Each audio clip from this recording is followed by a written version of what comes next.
이미테이션이 난리라는 거 다 점검해가지고 이 어떻게 풍지박산 나는지 잘 보십시오.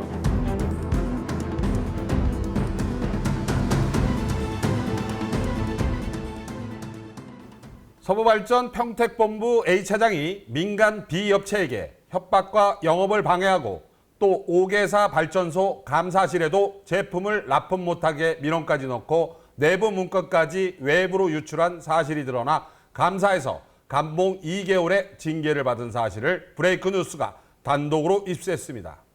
도대체 어떻게 된 사실인지 브레이크 뉴스가 단독 보도해드리겠습니다. 2018년 A차장은 서부발전소 평택발전본부에서 기계설비 보수 담당 업무를 수행하며 민간 B업체에게 동업을 강요하고 계약 철회 이후 지속적으로 협박과 업무 방해를 일삼았던 것으로 드러났습니다. A차장은 자신의 직위를 이용하여 B업체에 사촌과의 공동사업을 진행하게 하며 40% 매출 수익을 보장, 특정 지역의 시공권도 사촌에게 독점적으로 부여하는 등 극도로 불리한 조건을 담은 계약서를 제시했습니다. 또 자신이 아는 업체에 제품 생산까지 맡기라고 요구하자 이를 수용하기 어려운 B업체가 거절하자 결국 A차장은 협박하며 계약서를 공증까지 하게 했습니다. 직접 들어보시죠. 계약을 할 수밖에 없는 계기는 그 계약을 저희가 이제 터무니없이 지금 계약서가 왔었습니다. 그래서 이 계약은 하면 안 되겠다라고 했지만 이제 계약 내용에 있어서 저희가 이제 이의를 제기했는데 말은 이제 와서 뭐 정보나 그다음에 아이디를 다 제공했는데 이걸 이제 와서 파기를 하려고 그랬냐. 어차피 다른 업체랑 하려고 했다가 저희랑 하는 건데 이런 식으로 하면 참 곤란하지 않겠냐 하면서 이제 반협박식으로 왔고요. 그다음에 계약을 할 수밖에 없게끔 당시 자체 할 수밖에 없게끔 뭐 협박과 회유가 좀 있었습니다. 협박 내용이 뭐예요? 자기가 발전소에 자기 동기들도 많이 있고 그다음에 이제 자기 친척도 다 발전소에 있는데 이제 앞으로 못 들어오게 하겠다. 저희 다른 제품까지 다 막을 수 있는 자기는 이제 그런 위치에 있기 때문에 자기가 하자는 대로 했으면 좋겠다라고 해서 저희가 계약을 하게 됐습니다. 그 말을 언급을 직접 했어요? 네, 직접 했습니다. 그냥 계약만 하면 되는 줄 알았더니 자기가 뭐 다른 업체랑 하려고 다른 중소기업을 못 믿겠다. 그래서 공증까지 하게 됐습니다. 공증을 해야 된다라고 언급한 거예요? 예, 맞습니다. 그러면 그 계약의 주체는 누구로 한 거예요? 맞습니다. 하고 직접 언급을 했나요? 예, 자기는 직접 못하니 그리고 계약서에도 갖고 왔었습니다. 애시당초 그 계약서를 만들어서 온 거예요? 예, 맞습니다. 그러면 수익의 40%, 그 다음에 특정 지역에 대한 시공권까지도 불합리한 내용이 담겨져 있는 계약서를 그대로 수용할 수밖에 없었다는 얘기죠? 예, 맞습니다. 그리고 제작 부분도 다른 자기가 이제 아시는 업체가 있는데 제작도 거기서 의뢰를 해라라고 해서 저희한테는 그 계약서 자체가 참 이거를 계약함과 동시에 참 문제가 많겠구나라고 생각을 했습니다. 계약서 내용에는 제작하라는 내용, 다른 업체에서 제작하라는 내용은 없던데요? 그 내용은 없었는데 저희 회사에 그 업체를 데리고 와서 저한테 소개를 시켜줬습니다. 계약 이후의 이야기인가요? 계약 이전입니다. 이후 B업체가 발명자 명의를 사촌에서 다른 사람으로 변경하자 A차장과 사촌은 B업체에 문제를 제기하며 언쟁이 벌어졌고 결국 B업체가 자신들의 말을 듣지 않는다며 특허 출연 취하와 계약 파기 통보문을 2018년 11월 8일자로 B업체에 보냈습니다. 이후 특허 출연 취소와 계약은 파기되었습니다. 계약 해지 다음 날 A차장은 사촌 명의로 특허를 바로 출연하면서 B업체를 대신할 다른 민간 업체를 찾아 나선 것으로 확인됐습니다. 하지만 거절당했고 이후 C업체를 끌어들였습니다. 이 같은 행동은 개발비와 공장이 없으면 자체적으로 사업을 할 수 없기 때문이었습니다. A차장과 사촌은 여기서 멈추질 않았습니다. 이후 두 사람이 B업체에 벌인 행위는 상상을 초월하는 지경에 이르렀습니다.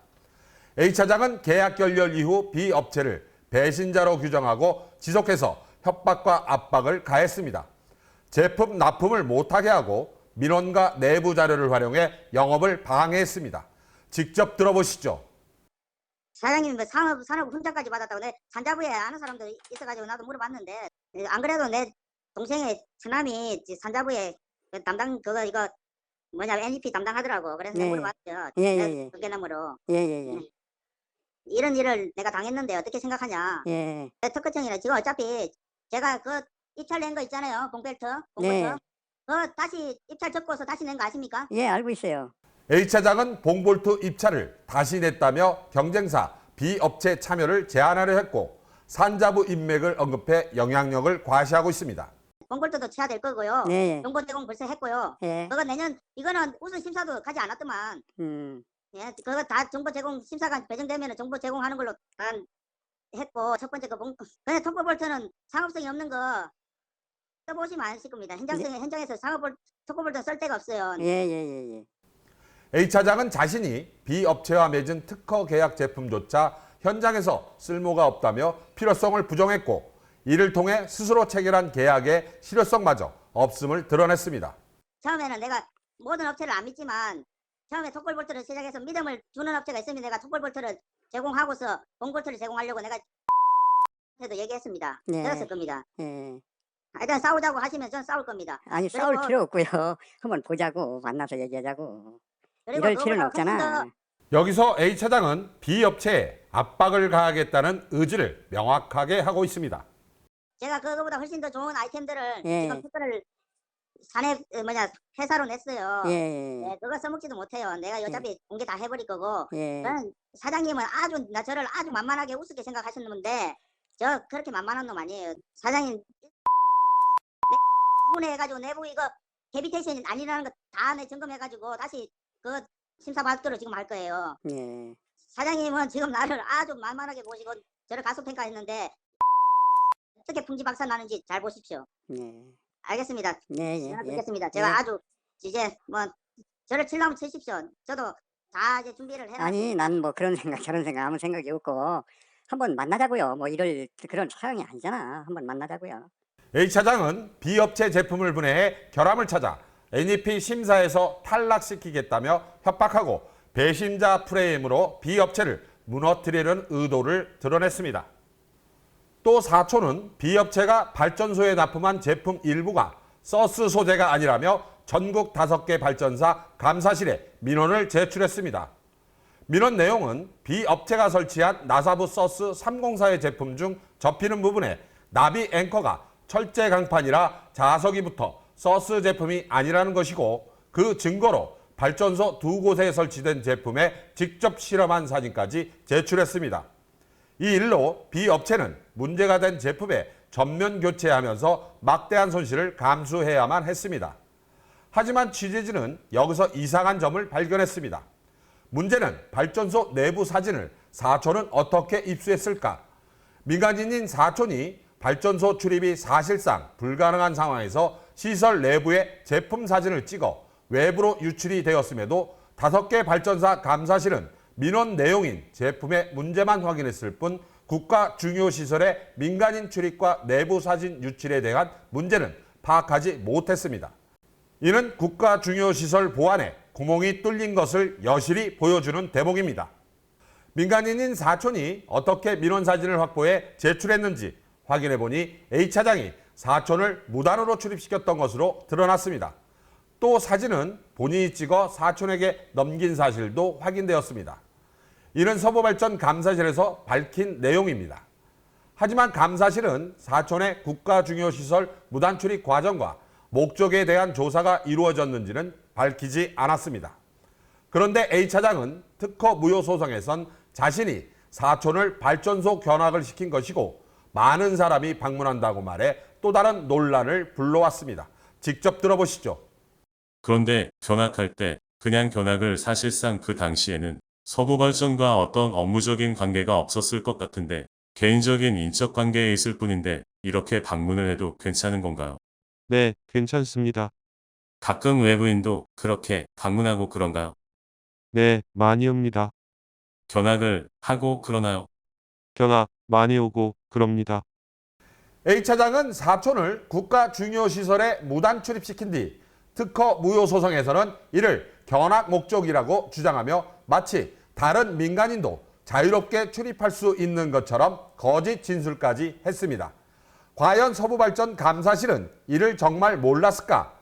A 차장이 사적인 이익 앞에서는 어떤 일도 서슴지 않을 수 있다는 사실을 여실히 보여주는 대목입니다. A 차장의 비열한 행태는 또 있습니다. 이제는 하다하다 국무총리실의 B 업체가 발전소 직원들과 카르텔이 형성돼 비리가 있는 것처럼 사촌을 통해 민원을 넣었습니다. A 차장은 내부 매출 자료를 근거로 B 업체와 발전소 구매 직원들을 비리 관계로 몰아세웠습니다. 이 일로 발전소 5명의 직원들이 징계를 받았지만 비리는 없었고 제품 관련 단순 검수 미비에 따른 주의 조치에 불과했습니다. 그러나 B 업체 매출은 급감했고 다른 발전소들은 거래를 회피했습니다. 결국 A 차장의 행위는 B 업체 매출을 방해하고 직원들에게 불이익을 준 계획적 조치였습니다. 브레이크 뉴스는 A 차장과 사촌에게 B 업체 관련 취재 내용에 대한 반론 기회를 제공하려고 전화했으나 두 사람은 자신의 연락처를 개인정보인데 어떻게 알았냐는 말로 대묻기만 했습니다. 이후 브레이크 뉴스는 문자로 B 업체 관련 협박 및 영업방해, 사적 이익 추구와 보복성 민원, 보안시설 문서 유출, 특허 관련 수익 창출 등 여러 쟁점에 대한 질의를 보냈으나 A 차장과 사촌은 묵묵부답으로 일관하며 결국 수신 차단까지 했습니다. 협박 통화 내용 속 A 차장의 풍비박산 발언은 현실이 되었고 B 업체는 심각한 경영상 위기에 내몰렸습니다. 사적 이익을 위해 동료들까지 동원하며 부정행위를 서슴지 않은 A 차장의 형태. 2부에서 전모를 낱낱이 파헤쳐 드리겠습니다. 브레이크 뉴스 김일웅입니다. 사장님 잘 들었어요. 전국의 감독들 50명 정도 모아놓고 내가 아이디어를 낸 걸 탈취를 했다. 내년에 그래 잘 팔리는지 한번 보자고요. 제가 회사를 그만두든지 아니면 내가 풍지박산을 나든지 둘 중에 하나는 날 거예요. 아시겠습니까?